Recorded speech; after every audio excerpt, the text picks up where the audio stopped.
Hello and welcome to the 10 Degree Shift, a podcast that's all about helping leaders build high performance teams and great places to work without the hustle.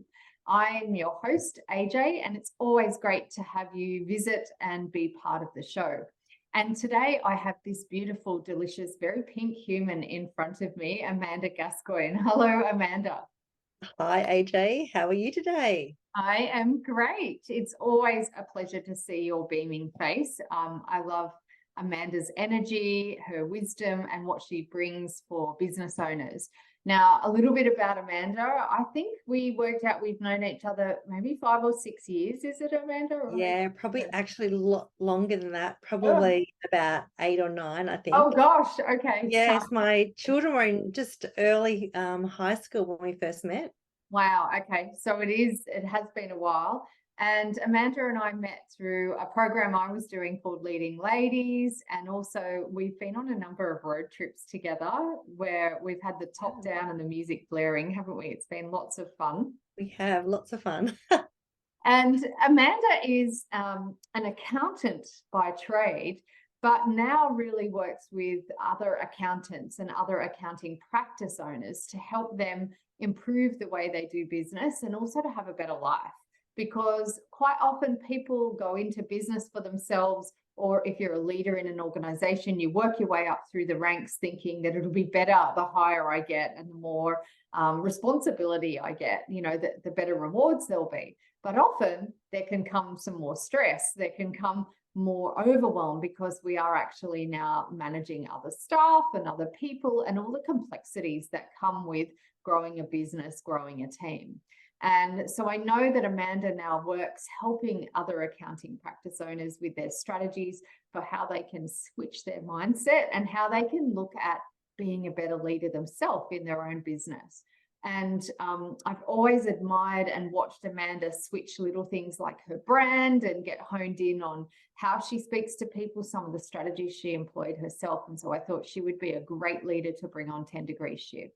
So welcome, Amanda. Thanks for having me. It's Yeah, exciting. it's great. And we love that we're just going to riff and talk a Mm. bit. And I know that Amanda has so much gold that hopefully I can draw some of that out as we go.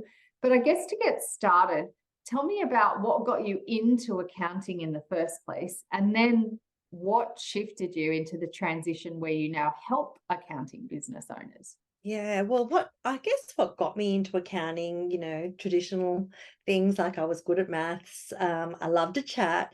I loved helping people. And really, that is what encapsulates what we do in accounting. So, it's not just the numbers, it's about having relationships and nurturing those relationships and long-term relationships. And then obviously the accounting, the tax, the financial advice is something that's layered over that. But I guess that was one of the reasons, I knew that everyone needs an accountant, and I knew that I was never would be short of work. I also admired a lot of accountants and business owners around me. My parents were not business owners, but we had lots of friends who were. So I guess I was inspired by them, creating the lives and the businesses that they could actually, lead really fulfilled lives. They, well paid, lots of opportunities. And being a chartered accountant, I knew that could take me anywhere, from being in practice, commercial, overseas. Like I knew that there was a lot of opportunities that came with that. And, in those days, though, females, it wasn't a very female dominated profession. But yeah, being that the good at maths, being able to relate to so many people of different ages. Yeah, really, and being the eldest of 6 children, it was, we had a good network and, just really, really loved helping people. And I guess, I started my practice in 1999. So I had that practice for 18 years before I decided to make the shift to helping other accounting practice owners. I guess I was, had done a lot, grew that practice to be where I wanted it to be, and employed lots of different things in that practice that weren't just for accounting. And I guess that's probably one of the things that has really been great for me. I've taken inspiration and leadership from not just within the accounting space, but across all different segments of business. So I was always one to go to different marketing things, or different events that you and I actually went to, different inspirational leaders. So not just taking stuff from the accounting, and I was able to weave a lot of those things into my practice to make it a practice that I loved, that worked with myself and my family. And I guess I did things a little bit differently, and that's what made it fun to be around for my staff, and also for clients, because we were always being innovative and being agile. And I really wanted to then share that with more people, because I could have still worked with small businesses, but the ripple effect by working with accountants and helping them implement different things into their practice meant I could actually help not only them, but also their small business clients. So really just shifting a lot of things, but I felt I could have, a lot more effect. And it was a little bit different. I really enjoyed the coaching. I had coaches myself, and I really thought that there wasn't a lot of people doing that in my space. And knowing that there was no textbook when I went into practice, Yeah. I had to work it out the hard way, and just seeing others struggling where I could help them. So that was probably the main motivation for doing this. Yeah, I love that. I love your bravery first to get into the industry when it wasn't so female led. And I Mm, think you're right in that I know you're a really great relationship, maintainer, and also you're great at collaborating and working with others and giving credit. And I can see how an accountant is actually really trusted, a bit like we think of our doctor, because in a way, mm, lots of people's business, you know mm. where their money comes from and how they get it and where they're at, and if they're up to their eyes in debt, that. So Yeah, it really is kind of a privileged position, but absolutely. also to then see an opportunity, I guess, to expand your impact and influence, as well as you can see the teacher in you, or the guide and Mm, support person. And so not just working direct with your clients, but having that opportunity to expand reach. And I think a lot of the leaders that listen to this podcast are not dissimilar. mm, Some of them are technical experts in a field in the same way, and they grow their way up through leadership. And they usually make that decision at some point in their career: do I keep following being a specialist, or do I go into more of a leadership management position? And, same with me. I work with leaders because they're going to have the biggest impact on the most number of people. So there's real opportunity in all of that. And I love what you're sharing. And so, in the work that you do now, I'd love to know, what are some of the real small, overlooked changes that a business could make that actually does impact their bottom line? Have you seen little tweaks and things that you're like, actually, if they just did this, things would be different? yeah, definitely. And I think one thing that's so critical in this, and I talk about the 5 pillars. So, Mm. really being clear on someone's vision, having the right clients, having the right services and pricing them correctly, having the right culture that really helps, align to that vision, and then the technology. So, I think in all of those areas, small shifts actually create this huge, huge change in people's practices. So it's not like we have to throw everything out and start again. But one of the most critical things that I help practice owners achieve is actually getting really, really clear on that vision first and foremost. Because once they're clearer on their vision and their values, then we design and redesign their practice and the things that they do within it to actually achieve that. Because I feel that so many people are taking what they think they have to do by following someone else, and they're trying Mhm. to do that, and they think, well, this isn't work, we're going to follow what someone else is saying. But really, intrinsically, I think we need to get back to what we want. And Right. that is a brave thing, because it is a brave thing to do things differently. Mm. And, one of the reasons why I set up my practice was to have a practice that, enabled me to be a successful mum and a successful wife and, business owner. And so some of those things, there was compromise, there was shifts that I had to make that were a little bit different to what other people were doing. But I back to myself, and I knew that that's what was important to me. So if I didn't stay on that course, obviously not every client was happy that I was only doing, 4.5 day work week back then. That was back then we used to close our office. I just 4.5 days was our, hours, and our staff loved it. Yeah. And, yes, that could have been saying, well, you're not available Friday afternoons. No, we're not. We're out. What's important to us is all of us with our family, and then finishing off the week. We work really hard during the week, but that, that small shift even there. And I'm talking to a lot of people now about that. That's what their employees want. It's even a 4 day, and many are doing a 4 day. And I know we worry about what other people are going to say, but the right people will actually see that as a really brave move. So there's little shifts about the hours that people are working, little shifts about implementing a piece of technology and saying, look, this is the way we're going to work. It makes us more efficient. And I know not everyone likes change, but if you want to stay with us, that's how we're going to do things. Client selection, and we look at, do we have to drop a small number of clients that are not either conforming, or they're no longer, fit our firm and what we want? Do we need to make some little shifts in our client base to Mm. enable us to even serve the ones that we've got, or some new ones coming in? So I think across those, that sweet spot that I talk about, just small incremental changes across all of them makes a huge difference. Yeah. And like I always talk about, that can have a real compound effect, can't it? Like one little change in technology here can save hours and hours over the long term. And I think competitive market, there's so much change in branding, in customer experience, in technology. If we're not shifting, we get stale or forgotten very quickly, don't we? Yeah. And it's, that is an opportunity to lead. That's what I say, my clients, we talk about these things, they're often a little bit worried about what people are going to say, what their staff are going to say, but Mm. it's really an opportunity to show leadership. Yeah. And, when most of my clients, I would say the majority of them, that are parents or want to be parents, and they actually, that's what's important to them. So we actually need to ensure that the things that they do in their practice actually helps them achieve that.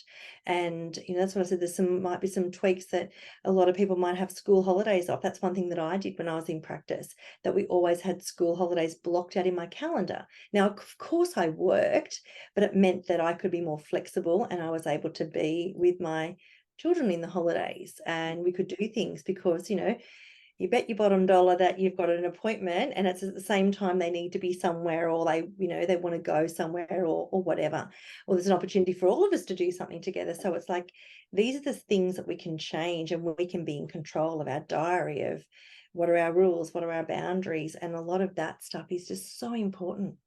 And it's so valuable, isn't it? Because a lot of leaders I talk to are finding they haven't got enough days in the week. They're Sunday nights opening up their computers and starting to do their emails again, and we can't get back that time with our family and our loved ones. When it's gone, it's gone. And so it's so important, regardless of whether you work for yourself or someone else, that you value those relationships, or what your values and vision is, and that you keep honing, I guess, like you're saying, making these small changes to stay on the path. To do that. And what's the worst that can happen? You create a change and it doesn't actually quite work. Well, we've given this opportunity to change again. And I think that's, for me, I never saw change as an issue. And with us even dealing with things with the ATO, there's often changes, and the first reaction is, oh no, something else is changing. This is going to Yeah. be disastrous. And like, I always used to think, okay, well, how can we actually capitalize on this? How can we use this change, whether it be a change in legislation or changing something else, to actually make our business better? How can we actually get our clients to now? That might be the thing that we've got to say, they've got to bring information in a bit earlier, or you've got to do, like, how can we use this as an opportunity? And I guess you'll notice from those few things that I talked about, none of that actually we talked about money. And that's often something that I don't actually talk about specifically. But Mm. when all those things come in, the money just comes. And I was actually introduced to the quote from yourself, chase the vision, not the money. Like, not one that you actually said, but you shared it in our course. Chase the vision, not the money. Because the money will come when all that's in sync. And that was that, beautiful quote from the Zappos founder. Yeah, And, exactly. And it's exactly how it is, right? Attention flows, or our energy flows where attention goes. And so if we're looking at building, like you said, a happy culture, one that's got balance, and amazing that you were doing 4.5-day work weeks, now they're becoming a bit more common. I know I practice 4 days, and so do some other local businesses now, which is great. And I think people feel healthier and happier because they can fit in their doctor or dentist appointment, and they can go to a child's thing at school and all of those sorts of things. And one of the other things that we did, AJ, was we used to close at lunch. Yeah. And, that used to be, when I first, I think, went into accounting, all the solicitors' office used to close at lunch. The accountants, the doors used to shut. No appointments was made. And we had that breathing space where all of, the new thing is you're always on, you're always open, you're always available. So we actually used to close our office. That was part of that initiative, the 4.5 days plus closing the office for lunch, just to give everyone that breathing space. We did, for a short period of time, go to the gym together, just up the road from my office in Green Hills, because that was one of the other things that we find when we're busy. One of the things that happens is we don't get time to exercise. And that's, again, one of those shifts that need to happen, because, we're too busy for this, we're too busy for that, but we need to actually look after ourselves. And that's one thing that I'm really, I'm not perfect at it, but I do try to do more of that, and encourage my clients to do more of that, because it makes you, healthy. I get so many ideas when I go for a run or go for a walk, and, I get ideas and I get excited. So I think it's really a lot of that stuff we need to make time for, and make the shifts for that as well. 100%. I know for me, I go for my morning bushwalk, and the first 10 minutes or so, I'm online and available. But once I go over the mountain, there's no mobile service. And I love it because I get like a good solid hour just in the bush in nature with my dogs. And I'm the same. I find all these downloads. I end up opening my phone a lot because I'm messaging myself and putting notes in, because all of the epiphany comes to you. And that's when we're busy, we've not got that focus. Like, we feel like we're focused, but we're actually perhaps focusing on the wrong things. So that's another thing about shifting where our focus is going, and being really, deliberate. Like, we love a process, accountants, we love logic, and some of the stuff we can do, like with our diaries, and we can actually really regulate a lot of stuff. But we often, and I guess this is in a lot of industries, we let others dictate to us our hours, how we're going to do our work, how available we are.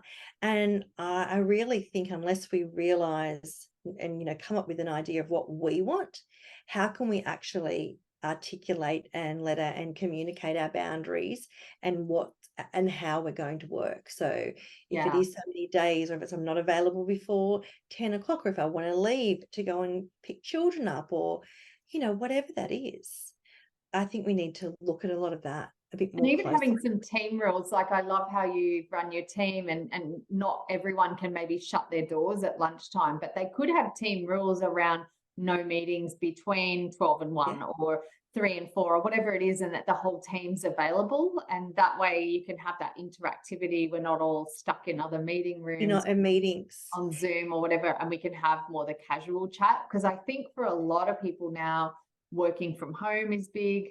They just sit on camera all day, and they're finding themselves not having that healthy well-being, not having a healthy mindset, and not getting that interaction. So it's amazing that a lot of the clients I work with will say, we love working from home, but then some of them say, and now I'm lonely. Yeah, exactly. And that's trying to get that mix.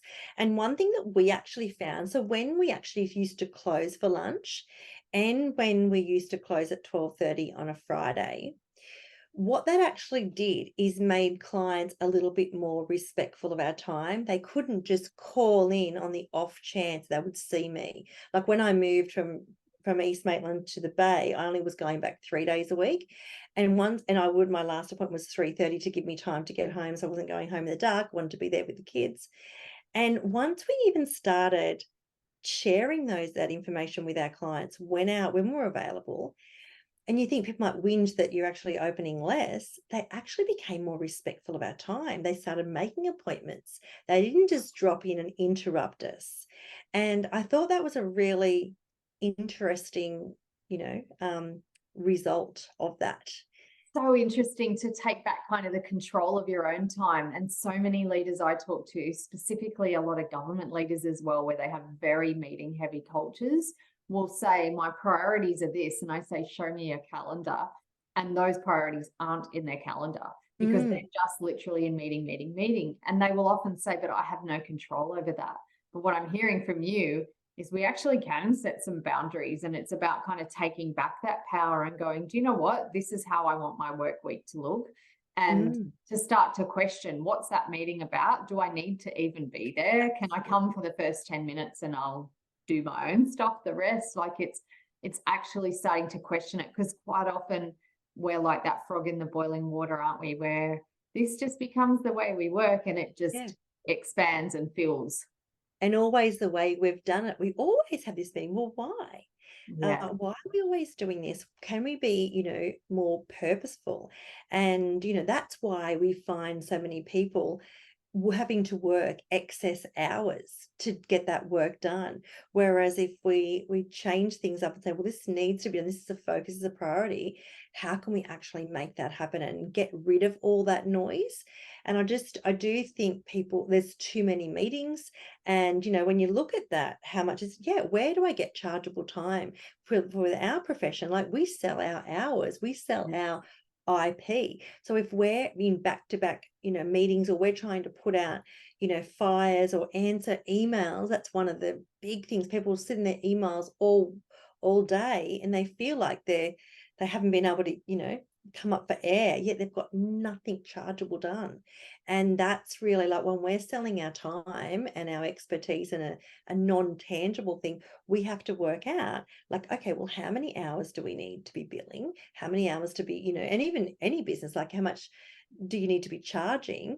Because we have got an element of admin time, but what I'm seeing is more and more admin and, non-chargeable, non-valuable. I know some of this non-chargeable time is valuable, but some of it really isn't. And if you really deep dive and be reflective of what you're doing, it's not a great use of our time, our intellect, our skills and experience. I love that, because it's so valuable to go, is this activity adding value, or am I just spinning my wheels? And I know as a business owner myself, often things like social media and branding, you go, there's an element of that that's exciting and, I want to connect with people, but you have to be really purposeful about it and go and then shut it down, because if it's not really adding value, why are you spending all that time there? And it's different for every leader what consumes their time. I know for a lot of leaders I talk to, it's reporting and it's the administrivia. But now with things like technology, ChatGPT and all of those sorts of things, there are also some really simple ways to make that stuff streamlined and much quicker and, get it done in a faster way so that you don't have to do that. And I always come back to, what's your hourly rate? And is this task you're doing right now actually worth that? Or are you doing a $10 an hour task? Yes. And, for accountants and, even at busy time, whether it's an accountants or whether it's, leaders in busy times, end of month, well, maybe end of month, we actually outsource more. So do we outsource more of the, the meal prep, the meals, the laundry and things like that? Like I tell my accountants, like, if you have to do some of that stuff, you don't have to do it all the time, but at tax time when you're busy, there is nothing wrong with actually outsourcing, and it's actually a better use of your time. And quite often people will say, actually, I love this so much, I'm actually not going to go back to having to be, Superman, Superwoman, do everything. Like, this is actually great. And that's what I always used to say. I had a cleaner. Like, I would much prefer to stay back and do an extra tax return and get some of that stuff outsourced and done for me. And, I think that's a mindset thing. But I see it as like, actually, I'm like that ripple effect. If I'm actually paying someone to do some of this work, that's actually helping others. Yes. And that's giving me more time back to do that exercise or to spend time with my family. So I think it's a matter of really taking stock, both in a personal and a business sense, of where that time is going. And, keep an audit for a whole week and you'd probably be really surprised And at really what scared. things, and really scared of what things can you outsource, what Yeah. things can you delegate. And, often we have that perfection running that we think, well, we are the only ones that can do it this way or as good as that. We need to get over that and we need to let go. Yes. I actually have a PDF helpful tip for leaders that's all about how to delegate really well. And it really is about building a list of everything that you do for a few weeks and then going slowly, what of that can I delegate or dump? Do I actually need to be doing it? And it's not until we do that audit sometimes that we really get an awareness around it, because we just do what we've always done. Yeah. So I love all your tips today, Amanda, and in lots of ways, a lot of them are mindset shifts, aren't they? A lot of them are really about just small shifts in how we think about things that can bring it about. It's not necessarily just technology or just people or culture. It's actually how we think about those things. And that's what I said right at the beginning that I love about you. You have a really refreshing way of looking at things and a really smart business mind, but a business mind that also knows the value of well-being, family, and connection, right? I love the whole package that you bring. Yeah. And that's what that's what I talk about, helping practice owners have better practices and better lives. And it actually is different for each of the clients that I work with. It depends on, where their values and their vision lies, what they want to achieve, how old they are, how far they are in their journey, ages of children, other things that they want to do. Maybe it's, parents, or like there's so many things. And I really think we need to get back to not just following the path of someone else, but the path of ourselves, and being really and owning that and being really proud of that.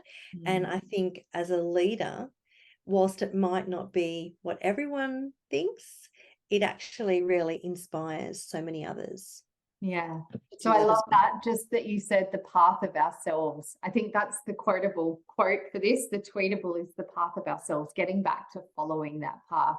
And if you've lost sight of that or you're not sure of that, let this interview and Amanda's wise words be the reminder for you to take a moment, maybe make a cuppa, sit down and do some automatic writing or have a bit of a visualization, or really sit and talk to your family about what is the path of myself? Where do I want to be? Who do I want to become? And what are the elements of that? And then it's all about those tiny little incremental shifts. You don't have to throw everything out, but start just moving towards that vision.